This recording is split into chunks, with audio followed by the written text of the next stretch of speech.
हम थोड़ी सी वोट से चुनाव हारे, और जब हारे जो पूरा जिला हमारे खिलाफ हो गया, हमारे लोगों को छोड़ के।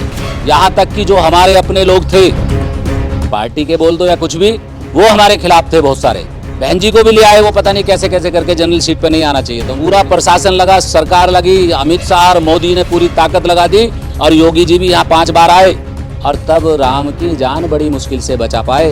राम जो अरुण गोविल जो फर्जी राम बना, राम को तो सब मानते हैं।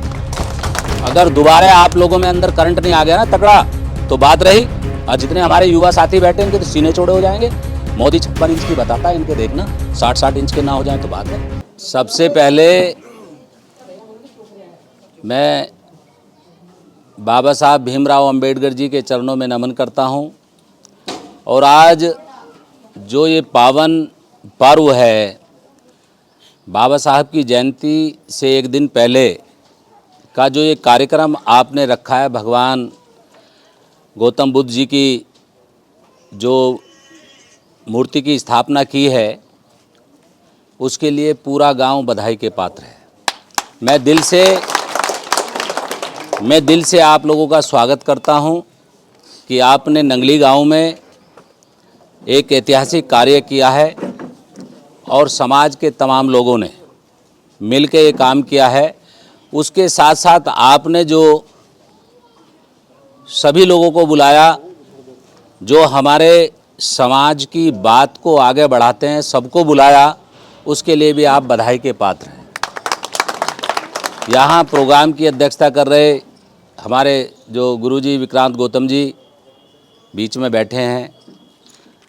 दूसरे हमारे बहुत ही यानी कि मीडिया में और दलित चिंतक हमारे प्रोफेसर साहब सतीश प्रकाश जी, वो हमारे बीच में बैठे हैं। दूसरे जाटव महासंघ के राष्ट्रीय अध्यक्ष नेमपाल गौतम जी बीच में बैठे हैं। सिखेड़ा जी हमारे बीच में बैठे हैं। सुमित भाई यहाँ बैठे हैं। कुलदीप जी, एक हमारे दूसरे कुलदीप जी पूरे क्रांतिकारी हैं। हमारे जो संचालन कर रहे हैं अजय सागर प्रधान जी, राहुल गौतम जी, और पप्पू भाई बैठे हैं पीछे। धर्मेंद्र नागर जी बहुत ही मजबूत हमारे साथी हैं। और सम्मानित मंच तमाम साथी, कुलदीप हमारे तीसरे 3 कुलदीप बैठे हैं, एक ये भी है। सभी हमारे जो है सामने बैठी माताएं, बहनें और सभी बुजुर्ग। वैसे मैं बता दूं, इस गांव से हमारा बहुत ही वैसा रिश्ता है, यानी कि ये गांव जो है नंगली, यहाँ की हमारी ताई जी इस गांव की थी, अब नहीं है हमारे बीच में। लेकिन ये गांव हमेशा, ये गांव हो या नंगला चांद हो, इस गांव से मेरा भी अलग से प्रेम रहा है बहुत ही। जब मैं विधायक था, इन लोगों ने जो कह दिया मैंने वो काम कराया। क्यों पप्पू भाई बताओ गांव में सब कुछ जो कराया है, विधायक जी की देन है। जो नंगली गांव ने बोल दिया, मुंह से निकाल दिया, मैंने उसको फाइनल कर दिया। क्या ये कुछ भी सड़कें गलियां हो, क्या यहाँ हो, चाहे कुछ भी हो, क्यों, ये सब बाबा साहब की देन है। बाबा साहब ने हमें इस लायक बनाया, हम विधायक बने, हम जनरल सीट पे भी चुनाव लड़े और रिजर्व सीट से हम चुनाव लड़े, सब बाबा साहब की देन है। और आज जो आपने जो ये ऐतिहासिक कार्य किया है, ये सबको एक सूत्र में बांधने की कोशिश जो की है, उसके लिए आप बधाई के पात्र हैं।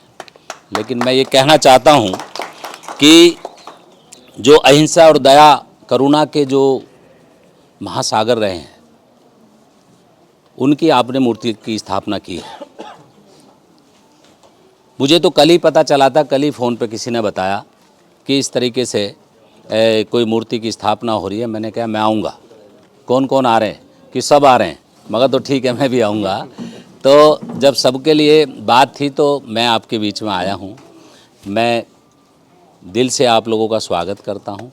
लेकिन मेरा कहना ये है कि सबको इकट्ठा रहना है। आज जो अभी बताया, नेमपाल जी ने भी बताया, प्रोफेसर साहब ने भी बताया कि हमारा कोई प्रतिनिधि यहाँ प्रतिनिधित्व करने वाला नहीं है। हम सब एक तरह से ऐसे हैं, हो गए हैं कि जैसे किसी का कोई ना हो। राजनीतिक सत्ता की वो मास्टर चाबी होती है, काशीराम साहब बोलते थे, राजनीतिक सत्ता की वो मास्टर चाबी होती है जिससे हर ताला खुलता है। यहाँ जब विधायक थे तो जो आपने बोला वो काम हुआ, और जब विधायक नहीं रहे तो प्रधान ने तो कुछ करा दिया होगा, लेकिन विधायक ने 1 रुपया आपके बीच में लगाया नहीं होगा। लगाया हो तो बताओ। नहीं लगाया। और मैं आपको बता दूं कि अगर दोबारा से आपकी कोशिश से दोबारा मैं चुनाव लड़ूंगा और मैं दोबारा बन गया तो मेरे विचार से सड़कों के ऊपर सड़क बनवा दूंगा, ये वादा है आपसे। आप लोगों को इतना बड़ा सम्मान मैं दूंगा, इतना बड़ा सम्मान मैं दूंगा इस क्षेत्र की पूरी जनता को, तमाम लोगों को, क्योंकि देखो हम जो राजनीति करते हैं आपके दम पे करते हैं। हमारा वजूद आपसे है, बाबा साहब से है, भगवान गौतम बुद्ध से है, और जो क्या नाम है, जो हमारे महापुरुष रहे हैं, जिन्होंने रहबर बन के हमें रास्ते दिखाए हैं, उनकी वजह से हमारा वजूद है आज। मैं अपने युवा साथियों से कहना चाहता हूँ कि आप बाबा साहब के बताए हुए रास्ते पे चलो, भगवान बुद्ध के रास्ते पे चलो, आप इकट्ठे रहो और संघर्ष करो और अपने आप को शिक्षित बनाओ। अगर आप शिक्षित होगे, जहाँ शिक्षा होगी वहाँ विकास होगा, वहाँ हर आदमी पूछेगा। अगर आप कहीं पे जा भी रहे हो, अगर आप ये मान लीजिए आपसे पूछ ही बैठे कि तुम क्या करते हो, और तुम जवाब नहीं दे पाओगे अगर शिक्षित नहीं हुए, और कहीं पढ़े लिखे लोग हों, वहाँ आपसे पूछ बैठे आपने क्या कर रखा है, तो आपको शर्म लगेगी बताने में कि मैंने ये कर रखा है। क्योंकि बाबा साहब ने कहा था कि शिक्षा वो शेरनी का दूध है जो पीता वही दहाड़ता है। गलत तो नहीं कह रहा हूँ। तो अगर आप अपने आप को शिक्षित बना लोगे और आप अपने घर में किसी एक आदमी को नौकरी पे ले आओगे तो ऑटोमेटिक आपका विकास हो जाएगा, आपके गांव का विकास हो जाएगा। तो आपको ज़्यादा से ज़्यादा जोर जो देना है शिक्षा के ऊपर देना है, और जो भगवान बुद्ध थे उनके बताए हुए रास्ते पे चलना है। उन्होंने मालूम है जब बालपन में, और बालपन, बुढ़ापा और मृत्यु से शिक्षा लेके उन्होंने अपने उसके यानी कि उसकी शांति की खोज में निकले थे। वो समझे नहीं? मेरा कहने का मतलब है जो जन्म हुआ उसको मरना है, लेकिन अगर आप कुछ करके चले गए, अगर आपने अपने माँ बाप का नाम रोशन कर दिया, अपने गांव का नाम रोशन कर दिया, पूरे ज़िले का नाम रोशन कर दिया, तो हो सका इतिहास के पन्नों में आपका भी नाम लिखा जाए। तो इसलिए मेरा कहना ये है कि बाबा साहब, भगवान बुद्ध और जितने हमारे महापुरुष रहे हैं और जिन लोगों ने अपने अपने विचार रखे हैं, इनकी बातों पे थोड़ा चलो। तो और आप सभी ने बोला है, कोई एक आदमी अगर चुनाव लड़ रहा है तो सबको इकट्ठा हो जाना चाहिए। थोड़ी सी वोट से चुनाव हारे हम थोड़ी सी वोट से चुनाव हारे, और जब हारे, जब पूरा जिला हमारे खिलाफ हो गया, हमारे लोगों को छोड़ के पूरा जिला हमारे खिलाफ हो गया, यहां तक कि जो हमारे अपने लोग थे, पार्टी के बोल दो या कुछ भी, वो हमारे खिलाफ थे बहुत सारे। उसके बाद बहन जी को भी ले आए, वो पता नहीं कैसे कैसे करके जनरल सीट पे नहीं आना चाहिए था उनको, लेकिन चलो आ गई, उनकी पार्टी का मामला था। मैं इस बात को वो नहीं कहता हूं। पूरा प्रशासन लगा, सरकार लगी, अमित शाह और मोदी ने पूरी ताकत लगा दी, और योगी जी भी यहाँ 5 बार आए, और तब राम की जान बड़ी मुश्किल से बचा पाए। 9,000 राम जो अरुण गोविल जो फर्जी राम बना, राम को तो सब मानते हैं, लेकिन जो फर्जी राम था उसे नहीं मानता कोई भी। उसको 9,000 वोटों से अपनी जान बचानी, मतलब 9,000 वोटों से, वो भी बेईमाने से। कब? जब 65,000 वोट दलितों की और मुसलमानों की काट दी, 1 लाख वोट फर्जी बनवा दी, तब जाके वो जिता पाए उसको। अगर 5-4 दिन और मिल जाते और मैं अपने समाज में कोई निकल जाता या अपने लोगों में घूम जाता, तो कम से कम 50,000 वोटों से जीतते। 25% क्षेत्र में जा पाए। यहाँ भी ऐसी था, विधायक बने 34,000 वोट से, और 1 लाख से ऊपर वोट अब के मिल गई। थोड़ा सा सहारा लगा दो ना, थोड़ा सा सहारा। मैं भाजपा वालों से थोड़ी हारूं, बुरा मत मानना। मैं भाजपा वालों से नहीं हारता, बिल्कुल, मतलब नहीं हारता। उनके साथ तो कभी भी कबड्डी खेल लो। हकीकत बात है, भाजपा वालों को तो पाले पे देख मारेंगे। हकीकत। वो चले गए मंत्री जी यहाँ से, कोई बात नहीं, यहाँ तो सब लोग अपने बैठे हैं, लेकिन मैं आपसे सही कह रहा हूँ, थोड़ा सा आशीर्वाद थोड़ा सा आपका मिलेगा। एक वोट भी अगर ख़राब करी, वोट से तो बनेंगे। मैं जब विधायक बना 34,000 वोट थी, अगर मैं उन्हीं लोगों में रहता जितनी 34,000 वोट मिली तो 1 लाख नहीं मिलती। अब 5-4 हज़ार वोटों की कमी रह रही है, और थोड़े से आदमी तुम जोड़ लो, थोड़े से मैंने 1 लाख जोड़े, 5-7 हज़ार आप जोड़ लो तो मैं जीत जाऊंगा।